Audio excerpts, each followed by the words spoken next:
제가 기도하겠습니다. 하나님 아버지, 또 주의 말씀을 나누는 시간입니다. 이 시간에 성령님께서 함께하여 주셔서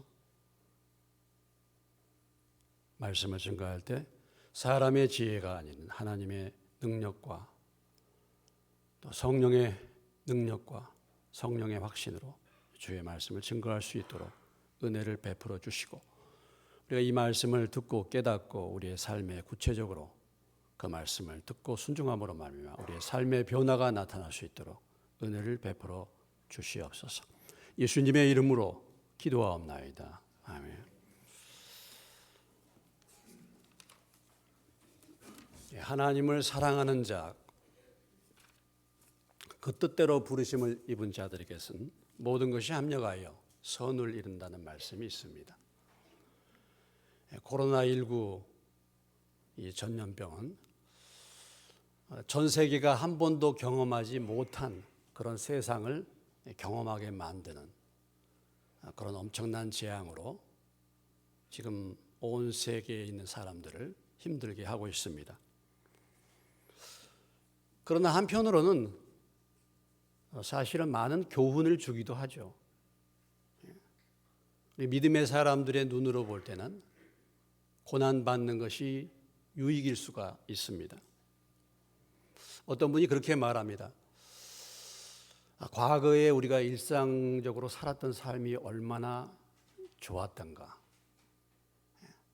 과거의 일상의 삶이 기적이 아니었나. 그래서 과거 우리가 서로 만나고 자유롭게 다녔던 그 삶에 대해서 지금 참 그리워하고 있지 않습니까? 사람이 얼마나 연약한가, 이런 것을 우리가 철저하게 깨닫습니다. 사람이 대단한 존재인 줄 알았는데 그게 아니고 얼마나 연약한 존재인가. 나 한 사람의 건강이 다른 사람의 건강과 굉장히 밀접하게 연결되어 있다는 것. 이것이 나 한 사람의 이 건강 문제가 전 세계와도 연결될 수 있다는 것입니다. 어느 순간 발병했던 그 바이러스가 지금 전 세계를 퍼져나가는 것을 보면은 그런 것을 우리가 느낄 수 있죠. 영적으로 생각해 보면 내 한 사람의 영적인 건강이 교회에 얼마나 큰 영향을 미치는가. 내 한 사람이 영적으로 건강할 때 교회가 영적으로 건강하게 될 줄로 믿습니다. 이런 것을 깨닫게 됩니다. 우리가 이제 육신적인 청결, 이 전염병을 예방하기 위해서 여러 가지 청결을 강조하고 있고 또 그렇게 행하고 있습니다. 마땅히 그런 위생 상태를 철저하게 우리가 점검을 해야 되겠죠. 날마다 손도 씻고 마스크도 하고 또 발열도 체크하고 사회적인 거리두기, 사람들을 가깝게 만나지 않고 이런 철저한 지금 육신의 청결을 행하고 있는데, 과연 우리가 이 세상 살면서 죄 짓지 않기 위해서 영적인 건강을 위해서는 얼마만큼 철저하게 준비하고 살았는가, 깨어서 살았는가. 이렇게 육신의 바이러스를 막기 위해서 철저하게 이렇게 관리를 하는데, 영적인 죄의 바이러스가 침투를 방지하기 위해서 얼마만큼 나는 말씀과 기도 가운데 깨어 있었던가. 이런 부분들을 이런 사건들을 통해서 우리가 깨달을 수가 있습니다.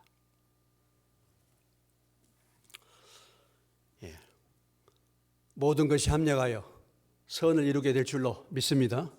우리 믿음의 사람들에게는 또 이 재앙도 지나가게 될 줄로 믿고, 또 이런 일을 통해서 우리가 더욱더 믿음 안에 견고하게 세움을 받는 그런 기회가 될 줄로 믿으시기 바랍니다.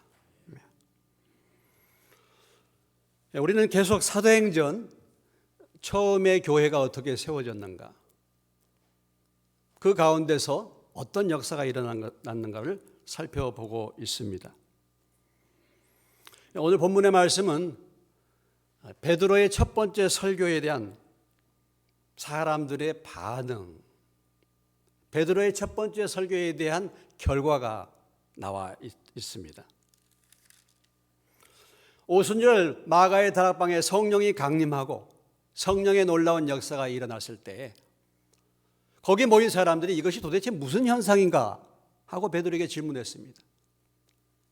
베드로가 일어나서 그 현상에 대해서 말씀을 전하면서 바로 예수 그리스도를 구주와 주님으로 이 사건을 통해서 하나님께서 너희에게 증거하고 계신다라는 말씀을 그들에게 주었습니다. 이 베드로의 초대교회 첫 설교에 대한 사람들의 반응, 그 반응은 어떠했습니까? 오늘 본문 37절 말씀을 주목해 보시면 그들의 반응이 나타나 있습니다. 그들이 이 말을 듣고 마음에 찔려 베드로와 다른 사도들에게 물어 이르되 형제들아 우리가 어찌할꼬 하거늘 했습니다. 베드로의 설교에 대한 사람들의 반응은 어찌할꼬였어요.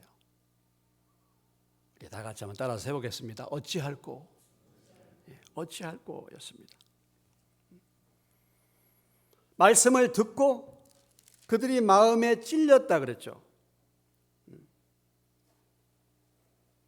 말씀을 듣고 마음에 찔려서 베드로와 다른 사도들에게 어떻게 해야 될 것인가를 탄식하면서 질문하고 있는 것입니다. 하나님의 말씀이 그들의 심령 가운데 부딪힌 것이죠. 히브리서 4장 12절 말씀에 하나님의 말씀의 역할에 대해서 이렇게 말합니다. 하나님의 말씀은 살아있고 활력이 있어. 옛 성경이 좀 더 의미가 있는 것 같아요. 운동력이 있어 그렇죠. 좌우의 날선 어떤 검보다도 예리하여 혼과 영과 및 관절과 골수를 찔러 쪼개기까지 하며 또 마음의 생각과 뜻을 판단하나니 그랬어요. 하나님의 말씀이 역사하면은 하나님의 말씀이 임할 때 그 말씀이 살아있고 그 말씀이 활력이 있어서 좌우의 날선 어떤 검보다도 예리하여 사람들의 혼과 생각과 영과 관절, 골수를 찔러 쪼갠다. 마음과 생각과 그 뜻을 판단한다, 감찰한다 그랬어요. 그러니까 하나님의 말씀이 그들에게 임하게 되니까 그 말씀을 통해서 마음에 있는 생각, 잘못된 생각, 그들의 죄악이 드러나게 된 것이죠. 여기 마음에 찔렸다는 말의 의미는 칼로 마음을 베었다. 다른 성경에 보면 그렇게 표현이 되어 있어요. 칼로 마음을 베는. 양심이 찔리는 것입니다. 양심이 찔리는 것입니다. 그래서 어찌할꼬 한 것입니다. 이 사람들이 무엇을 들었습니까? 무엇에 대해서 지금 말씀을 들었습니까? 베드로를 통해서 예수님에 대해서 들었던 것이죠. 예수님에 대해서 무지했던 죄입니다. 그들이 깨닫고 느낀 죄는 예수님에 대해서 무지한 죄. 그래서 그 예수님을 십자가에 죽인 죄입니다. 하나님이 구원자와 주님으로 세우신 분을 대적하고 그 주님을 죽인 죄가 말씀을 듣는 가운데 깨닫게 된 것입니다.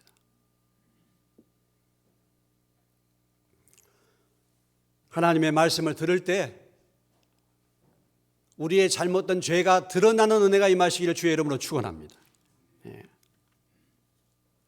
하나님에 대한 무지, 예수님에 대한 무지, 예수님의 십자가의 사역, 예수님의 부활의 사역에 대한 무지. 그래서 그 주님을 구주와 주님으로 믿지 않는 죄입니다. 요한복음 16장 9절에서 사도 요한은 이렇게 표현했죠. 죄에 대하여라 하면 그들이 나를 믿지 아니하며. 우리가 일반적으로 죄라고 얘기할 때는 뭐 세상에 거짓말, 도둑질 이런 걸 생각하지만 죄의 가장 성경에서 말하는 중요한 근본적인 죄는 예수에 대한 무지. 그래서 예수님을 믿지 아니한 죄입니다.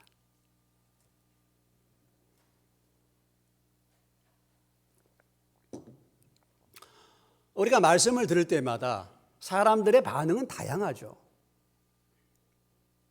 오늘 이 오순절 마가의 다락방 그 당시에 모였던 많은 유대인들은 참 놀라운 반응을 보인 것입니다. 그런데 우리가 일반적으로 우리가 말씀을 들을 때 일반적인 반응이 있습니다. 사람들 고린도후서 1장 20절에 보면은 하나님의 약속은 얼마든지 그리스도 안에서 이해가 되니 그런즉 그로 말미암아 우리가 아멘하여 하나님께 영광을 돌리게 되느니라. 할렐루야. 예, 그럴 때는 아멘한다 그랬잖아요. 할렐루야. 아멘. 아멘하여 영광을 돌린다. 우리가 일반적으로 하나님의 말씀을 들을 때마다 아멘. 이 일반적인 반응입니다. 그 말씀이 맞군요. 내가 그 말씀에 동의합니다. 그런 말이에요. 어떤 사람들은 하나님의 말씀을 들을 때 즉각적으로 반응하는 사람들이 있습니다. 말씀에 즉각적으로 말씀을 반응해요. 그래서 시편 기자는 이렇게 고백하고 있습니다. 시편 119편 60절에 보면은 주의 계명들을 지키기에 신속히 하고 지체하지 아니하였나이다. 하나님의 말씀을 들을 때 신속히 반응하는 것입니다. 그 말씀을 듣자마자 바로 반응하고 바로 순종하는 것이죠. 티마스라고 미국의 유명한 건축 설계 회사가 있는데 그 회장이 한국 사람입니다. 하영록이라는 분이신데 그분이 목사님 아드님이시죠. 근데 그분의 어렸을 때 꿈은 비행기 조종사였대요. 비행기. 어렸을 때부터 그렇게 비행기를 좋아했다고 합니다. 그래서 이게 장난감 가게 이렇게 비행기만 보면 그렇게 좋아하고 그래서 꿈이 비행사가 되는 꿈이었대요. 그래서 고등학교를 졸업하고 이제 내가 비행사로 가야 될 것인지 비행사로 가야 되는데 그게 꿈이 비행사였기 때문에 그런데 아버지가 자기와 대화를 나누면서 이렇게 말씀을 하셨대요. 야, 너가 비행사가 되는 건 좋은데 비행사가 되면은 문제가 있는 게 뭐냐면 가족들과의 관계가 문제가 된다. 비행사가 되면은 이렇게 아무래도 가족들 만남이 줄어들고 가정 생활에 있어서 2주에 한 번 들어온다든지 뭐 그렇게 될 수 있다. 그 얘기를 듣고서 이분이 나는 가족들과 멀어지는 건 싫어. 즉각적으로 거기에서 자기의 비전을 바꿨대요. 어렸을 때 꿈꿨던 게 파일로트, 비행기 조종사였는데 거기에서 그 말을 듣고 바로 그 비전을 바꾸어서 건축 설계하는 그런 쪽으로 지금 가게 된 것이다. 어떤 사람은 이렇게 들으면은 그런 부분들을 바로 바꿀 수 있는 그런 사람들이 있는 것을 볼 수가 있습니다. 반응이 늦은 사람들이 있어요. 반응이 늦은 사람. 우리가 좀 그렇죠? 우리가 좀 그렇습니다. 우리 동네에 사는 분들이 반응이 좀 늦다 그러잖아요. 그래서 설교를 들으셔도 여러분들 반응이 없어요. 우리 교회에. 반응이. 근데 저는 그걸 믿어요. 여러분들이 집에 가면 깨달아지고 할렐루야 하게 된다는 거. 반응이 늦기 때문에 그렇다고 저는 믿습니다. 그런데 그것보다 더 심각한 것이 있는데 그건 뭐냐면 반응이 없는 사람들이에요. 무감각한 사람들입니다. 무감각한 사람들이요. 계시록 9장 18절로 21절 말씀에 보면 하나님이 마지막 세상을 심판하실 때에 여러 가지 징계, 재앙이 다가옵니다. 계시록에 보면 재앙이 많아요. 여러분, 코로나19 이것으로 재앙이 끝날 것이 아닙니다. 앞으로 더 큰 재앙이 올 수 있습니다. 계시록을 보세요. 사스가 왔죠? 메르스가 왔죠? 지금 19가 왔는데 20이 올 수도 있어요. 그런데 이 세 재앙, 곧 자기들의 입에서 나오는 불과 연기와 유황으로 말미암아 사람 3분의 1이 죽임을 당하니라. 이 말들의 힘은 입과 꼬리에 있으니 꼬리는 뱀 같고 또 꼬리에 머리가 있어 이것으로 해하더라. 이 재앙에 죽지 않고 남은 사람들은 손으로 행한 일을 회개하지 아니하고 오히려 여러 귀신과 또는 보거나 듣거나 다니거나 하지 못하는 금은 동과 목석의 우상에게 절하고 또 그 살인과 복술과 음행과 도둑질을 회개하지 아니하더라.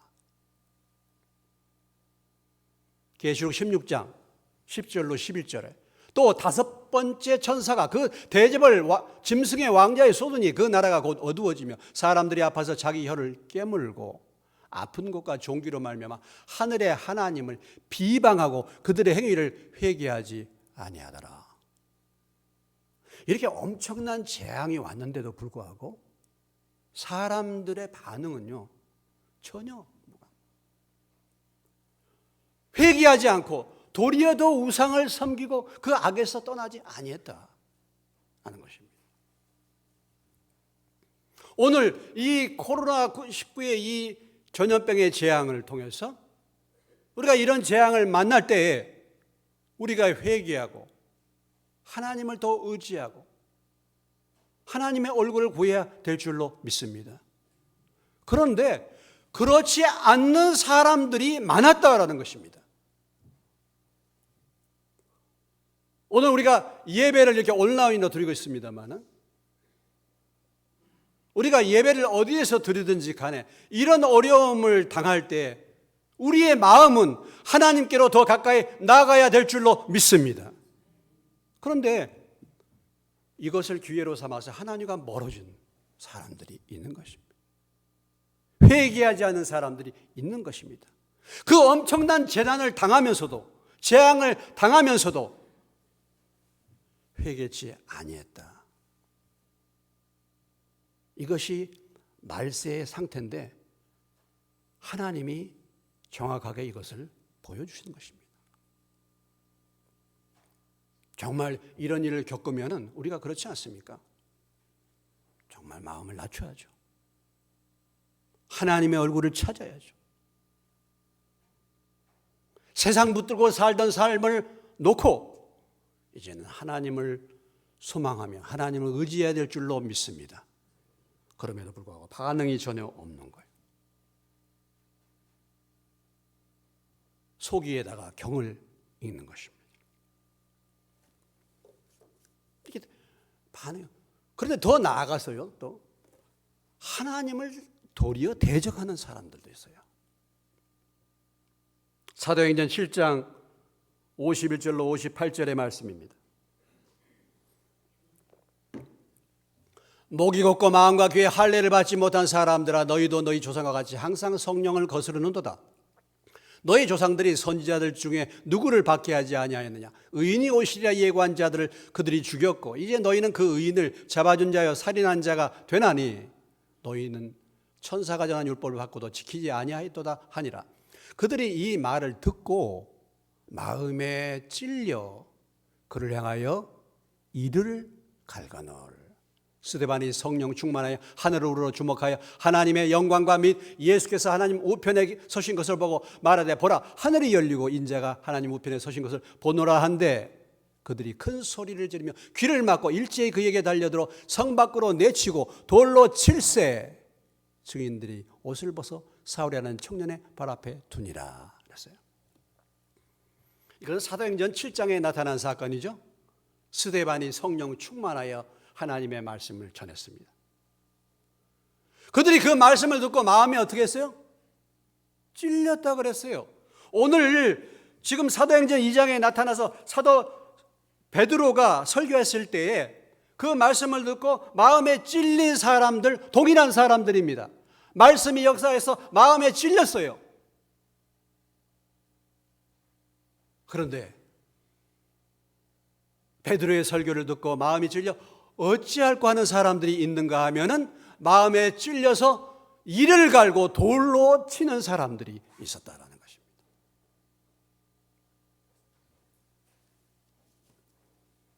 동일한 설교인데 반응이 다른 거예요.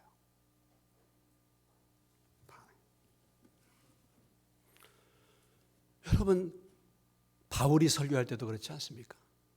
사람들이 돌로 치려고 했어요. 예수님이 설교할 때도 그렇지 않았습니까? 여러분, 우리가 하나님의 말씀을 갖고 변화를 받는데 설교자가 중요합니까? 설교를 듣는 사람이 중요합니까? 누가 더 중요하겠습니까? 둘 다 중요하겠죠? 성령 충만한 설교자가 있습니다. 또 그 말씀을 간절히 사모하는 청중이 있습니다. 그렇게 할 때에 하나님의 놀라운 역사가 일어날 수가 있죠. 그러나 우리가 마태복음 13장 씨 뿌리는 비유를 통해서 볼 때는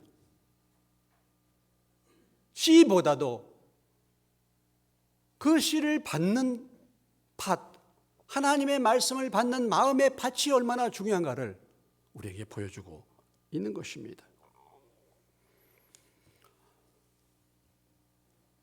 우리가 요리사와 손님을 생각해 볼 때 요리를 잘하는 요리사가 음식을 만들면은 그 음식이 굉장히 맛있어서 잘 먹겠죠. 그런데 요리사가 요리를 잘하는데 손님이 다이어트 중이야. 그러면은 아무리 맛있게 요리를 한다 할지라도 그 사람은 많이 먹어서는 안 되죠. 그러나 우리가 배가 고프게 되면, 시장하게 되면은 그런 말이죠. 시장이 반찬이란 말이 있습니다. 그래서 심령이 가난하면은 하나님의 은혜를 사모하게 되는.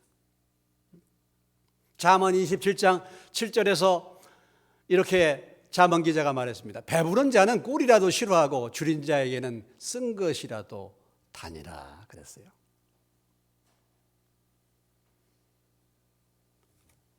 우리가 하나님의 말씀을 준비할 때에 말씀을 전하는 사람의 책임이 큽니다. 중요하죠. 그래서 말씀을 잘 준비해야 되겠죠. 본문이 무엇을 말하는가? 이 개요가 무엇인가? 오늘 이 말씀의 설교의 목적은 무엇인가? 어떻게 이 말씀을 설득력 있게 논증을 해 나갈 것인지, 감동적인 예화와 비유를 마련해야 할 것인지, 현실의 삶에 어떻게 구체적으로 적용해야 될 것인지 여러 가지 준비를 하면서 말씀을 준비해야 될 책임이 있습니다. 그런데 정말 중요한 것은 하나님의 말씀을 받는 사람들. 참 이상한 것은요, 어떤 부분은 말씀의 은혜가 되는데 어떤 사람은 은혜를 못 받아요. 같은 말씀을 증거했는데도. 사도행전 16장 14절의 말씀에 사도 바울이 마게도니아 성에 가서 하나님의 말씀을 전했습니다. 두아디아 시에 있는 자색옷감 장사로서 하나님을 섬기는 루디아라 하는 한 여자가 말을 듣고 있을 때 주께서 그 마음을 열어 바울의 말을 따르게 하신지라 그랬어요. 여러 사람이 모였는데 그 중에서 누가 예수를 만나게 됐어요? 바로 루디아. 어떻게 해서? 하나님이 마음을 열어주셨다. 우리가 하나님의 말씀을 받을 때마다, 하나님의 말씀을 받을 때, 들을 때 여러분들이 이렇게 마음을 열어주시도록, 내 심령이 가난한 심령이 되도록 그렇게 기도할 수 있는 저와 여러분 되시기를 주의 이름으로 축원합니다. 이게 지역적으로도 그래요. 지역적으로도 보면, 지역적으로도 하나님의 은혜를 사모하는 동네가 있어. 제가 볼 때는 참 이 공주 지역이 굉장히 강팍한 지역인 것 같아요. 절이 5개나 했어. 이런 분위기를 무시할 수 없어요. 우리가 베레아 지역, 사도행전 17장 11절에 보면 베레아 지역이 나오죠. 다 같이 한번 읽어보겠습니다. 베레아에 있는 사람들은 데살로니가에 있는 사람들보다 더 너그러워서 간절한 마음으로 말씀을 받고 이것이 그러한가 하여 날마다 성경을 상고함으로 믿는 사람들이 많아졌다. 이 베레아라는 지역에 있는 사람들은 하나님의 말씀을 더 사모했다.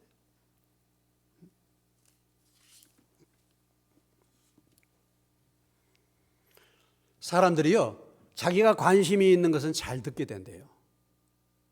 그렇죠?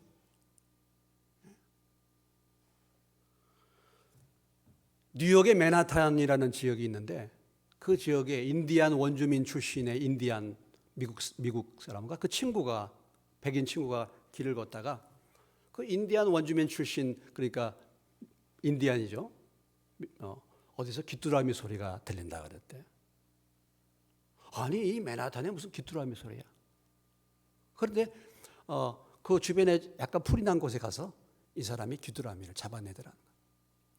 그 복잡한 도시에서 귀뚜라미 소리를 듣는 거예요. 그래서 사람들은 관심이 있는 것에 귀를 기울인다고. 그러면서 동전을 떨어뜨렸대, 길가에서. 그때 사람들이 다 귀가 쫑긋해지더래요. 주머니를 뒤지래. 혹시 내 동전 떨어지지 않았나?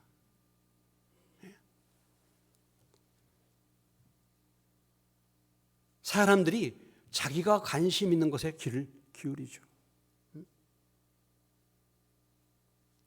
아파트에 관심 있는 사람들은 아파트 분양 소식을 잘 듣습니다. 쇼핑 할인 행사, 참 그런 소리 잘 들어요. 나는 어떤가? 하나님의 말씀에 귀를 기울이는가? 하나님의 말씀에 귀를 늘 기울일 수 있는 저와 여러분이 되시기를 주님의 이름으로 축원합니다. 말씀을 듣다가 마음이 찔려서 어찌할꼬 이렇게 여러분 탄식하면서 고백해 보신 적이 혹시 있으십니까?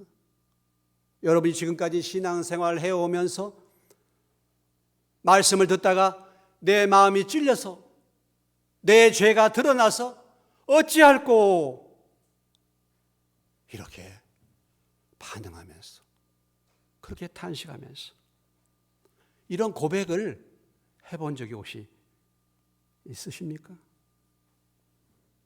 이것은 설교를 듣다가만이 아니에요.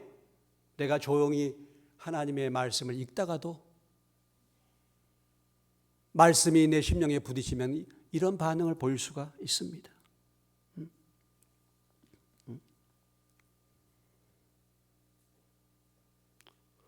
오늘 하나님의 말씀이 아니라 하나님이 이제는 말씀에 사람들이 귀를 기울이지 않기 때문에 이제는 하나님의 말씀이 없는 사람들, 이런 사람에게도 하나님이 하나님의 음성을 들려주기 위해서 이 코로나19라는 이 엄청난 재앙을 통해서 하나님께서 그들에게 말씀하고 있는 것.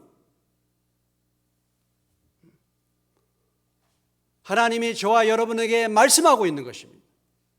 그런데 과연 우리가 이 말씀을 듣고 어찌할꼬 하고 우리가 반응을 보이는가 하는 것입니다.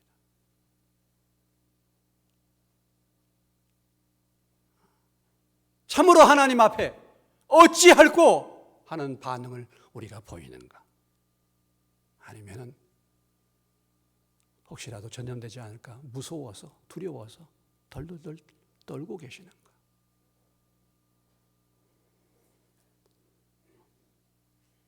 오늘 우리는 하나님의 음성을 듣고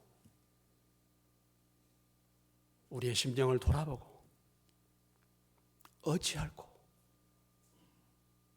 그러한 탄식의 고백을 주님 앞에 들어야 될 때인 줄로 믿습니다. 어찌할꼬 주님 어찌하겠습니까?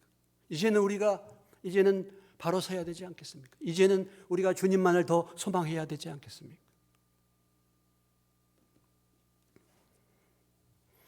지금까지 신앙생활 하면서요, 이런 고백을 여러분 한 번이라도 하신 적 있습니까? 신앙생활 하면서 정말 내 죄를 깨닫고 내 죄에 대해서 이렇게 탄식하면서 주님 앞에 눈물을 흘리며 고백해 보신 적이 있으십니까? 아마 교회를 다니면서 한 번도 그런 경험이 없다고 한다면 그 사람은 아직 하나님을 만난 사람이 아니라, 주님을 만난 사람이 아니라고 할 수 있습니다. 주의 말씀을 들을 때마다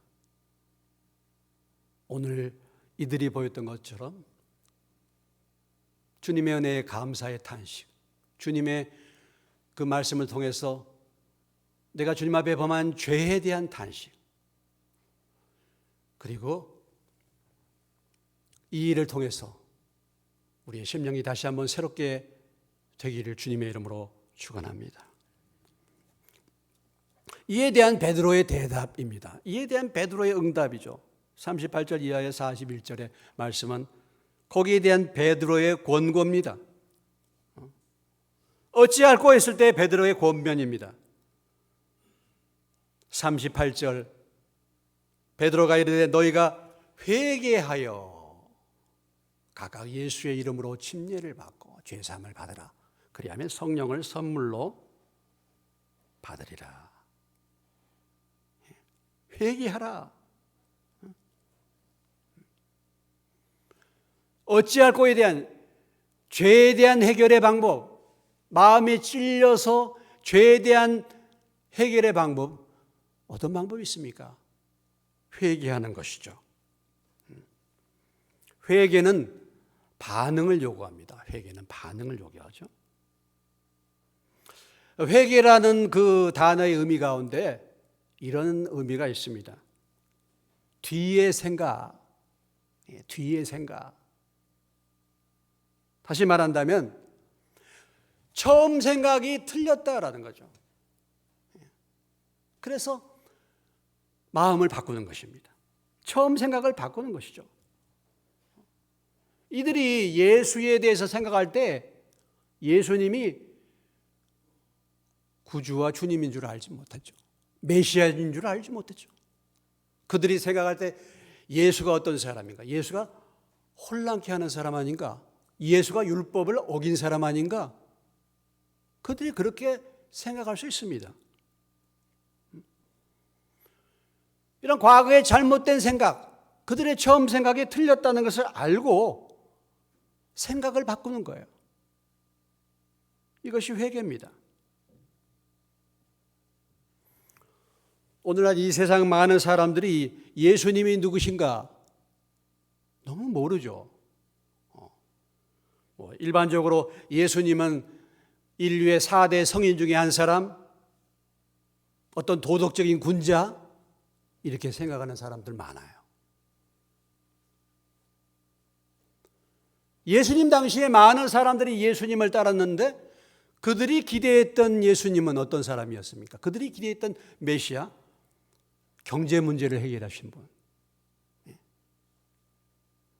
그래서 빵을 먹고 배부른 까닭에 우리의 빵 문제,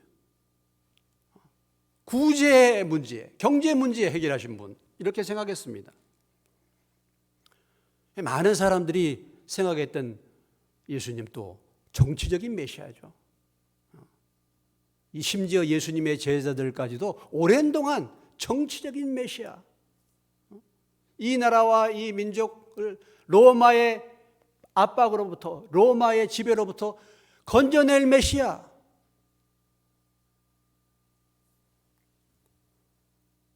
그래서 사실 어떤 사람들은요, 지금도 예수님을 정치적인 메시아로 정치바람에 붙들려 가지고 심지어는 교회도 그렇게 나가는 경우가 있죠. 물론 주님이 정치와 주님이 경제적인 문제와 전혀 무관하신 분은 아니시죠.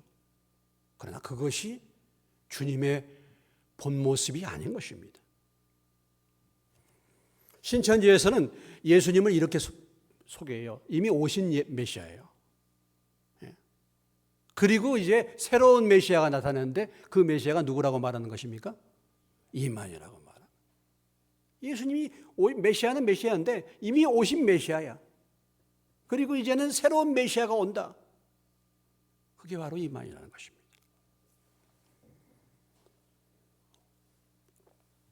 여러분 슈바이처 아시죠? 유명한 의사죠. 헌신적인 의사였죠.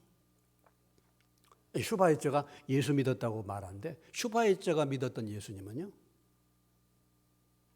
아주 자비를 베푸시는 예수예요. 사랑이 많은 인간적인 예수예요. 슈바이처가 그렇게 예수를 알았어요.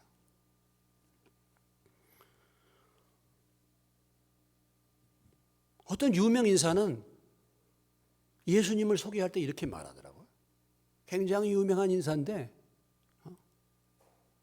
예수를 말이죠. 혁명가 예수. 혁명가 예수. 인간 예수로서 혁명을 일으킨. 그래서 그 당시에 뭐예요? 성전 앞에 있는 모든 비둘기 파는 사람, 이런 사람을 다 쫓아내고, 그 당시에 종교 개혁을 향하여 개혁을 일으켰던 혁명가 예수. 예수님의 모습에 그런 모습이 있을 수 있지만 그게 예수님의 모습이 본 모습이 아니거든요.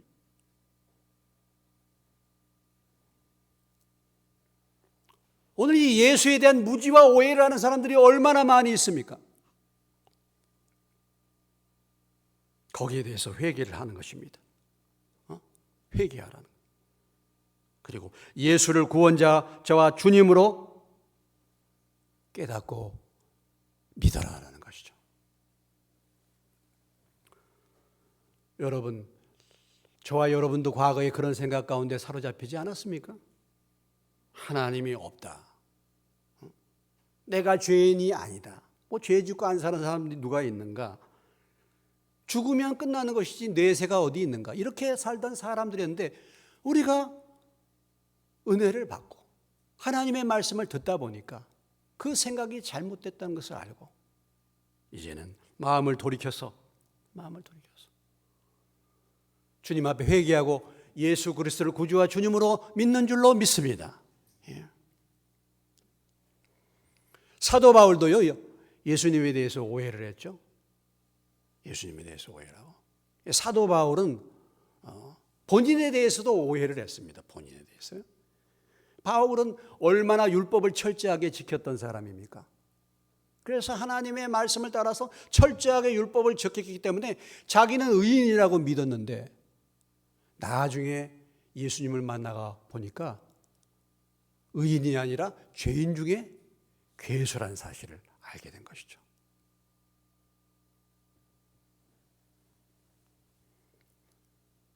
잘못된 생각으로부터 회개하는 것입니다.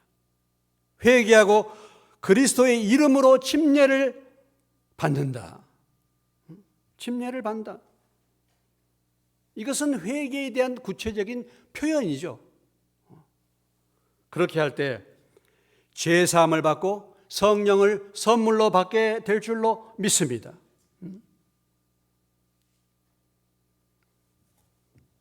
이 약속은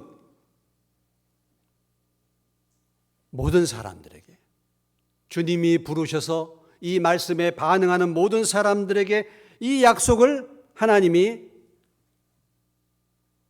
약속하셨다는 사실을 다시 한번 강조해 주고 있는 것입니다. 누구든지, 심지어는 이방인들까지 부르심에 응답한 자들에게 오늘 이 베드로의 설교를 듣고 응답하는 사람들은 누구든지 간에 죄사함을 얻고 성령을 선물로 받는다는 사실입니다. 성령을 선물로 받지 못하는 이유가 무엇인가? 회개가 없는 그런 믿음을 가졌기 때문에 그래요. 회개 없는 믿음, 반쪽짜리의 믿음, 죄에 대한 진정한 찔림과 십자가의 진정한 의미와 부활의 진정한 의미를 깨닫지 못하고 회개가 없는 믿음, 입술로만의 믿음을 가졌기 때문에 성령을 선물로 받지 못하는 그런 이런뿐인 교인들이 얼마나 많이 있습니까? 그러나 오늘 이 자리에 모인 사람들은 사도 베드로의 말을 듣고 말씀을 듣고 그 말씀을 받고 말씀을 따라서 예수 믿고 침례를 받음으로 3,000명이 회개하는 놀라운 역사를 이룬 줄로 믿습니다. 베드로의 마지막에 권면이 무엇입니까? 40절. 이 여러 말로 확증하며 권하여 이르되 너희가 이 패역한 세대에서 구원을 받으라 그랬습니다. 패역한 세대예요. 베드로가 활동했던 그 당시 지금부터 2000년 전도 그 시대가 패역한 시대, 패역한 세대라고 베드로가 말하고 있습니다. 이 세상의 상태를 말해주는 거죠. 세상의 상태는, 이 세상에 있는 상태는 옛날이나 지금이나 패역한 세대인 줄로 아시기 바랍니다. 세상은 패역한 세대예요. 그렇기 때문에 세상에 소망을 두지 마시기를 바랍니다. 그 세상에서 구원을 받으시기를 주의 이름으로 축원합니다. 요한일서 2장 15절로 16절의 말씀, 이 세상이나 세상에 있는 것들을 사랑하지 말라. 누구든지 세상을 사랑하면 아버지의 사랑이 그 안에 있지 아니하느니 이는 세상에 있는 모든 것이 육신의 정욕과 안목의 정욕과 이생의 자랑이니 다 아버지께로부터 온 것이 아니요 세상으로부터 온 것이라 그랬습니다. 옛날이나 지금이나 이 세상은 비뚤어진 세상, 옛날이나 지금이나 이 세상은 하나님을 대적하는 세상이에요. 이 패역한 세대에 여러분들이 소망을 두지 말고, 이 패역한 세대에 붙들려 살지 말고, 이 패역한 세대에서 구원을 받고 이 패역한 세대를 하나님의 나라로 변화시킬 수 있는 저와 여러분이 되시기를 주님의 이름으로 축원합니다.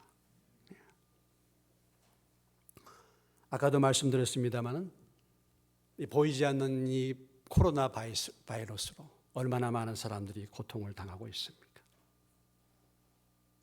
그러나 오늘 이 자리에 모인 저와 여러분 아직도 하나님이 건강을 지켜주신 줄로 믿습니다. 할렐루야. 그런데 모든 사람들이 다 걸려있는 병이 있습니다. 죄의 바이러스에 침투당한 인생들입니다. 우리들은 코로나 바이러스에 아직 침투를 못했지만 이 죄의 바이러스는 모든 사람들이 다 침투했어요. 모든 사람들이 죄를 범하였음에 그렇습니다. 그리고 이 죄의 바이러스로 말미암는 증세가 이 세상에 있는 모든 사람들에게 나타나고 있어요. 그 증세가 무엇입니까?